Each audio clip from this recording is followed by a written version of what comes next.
E prosegue davanti al Palazzo della Regione il digiuno a oltranza di 7 donne attiviste di IRS contro Equitalia. Si chiede l'applicazione dell'articolo 51 dello Statuto, una norma che consente di chiedere la sospensione dei provvedimenti dello Stato che risultino dannosi per l'isola. Le donne hanno dato vita all'azione di protesta in nome della Consulta del Popolo Sardo, che riunisce diversi movimenti, compreso quello dei pastori.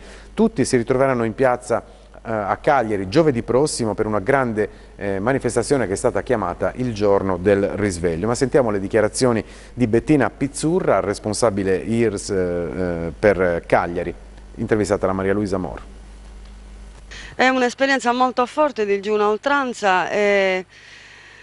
Riguardo ognuna di noi, siamo in 7, significa anche imparare un autocontrollo. Non rinunciamo a questo, ci siamo chiamate detonatori di pace. Siamo in un bivio tragico e abbiamo deciso questo: le donne portano la vita, Equitalia in questo momento sta portando la morte. Dobbiamo dare un sussulto di vitalità e stiamo appoggiando l'applicazione dell'articolo 51, perché la sospensione delle cartelle esattoriali, degli sfratti, delle aste possono creare in questo momento in Sardegna un minimo di ripresa, perché siamo veramente in una condizione insopportabile.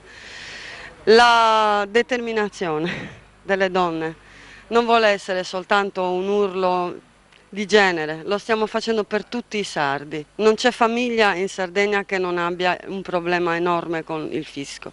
È un urlo per tutti, manterremo questa linea perché a oltranza abbiamo deciso di fare questo.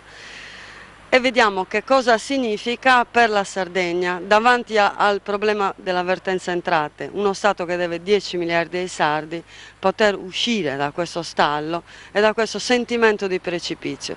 Noi siamo qui e non molleremo per niente, e per tutta la Sardegna.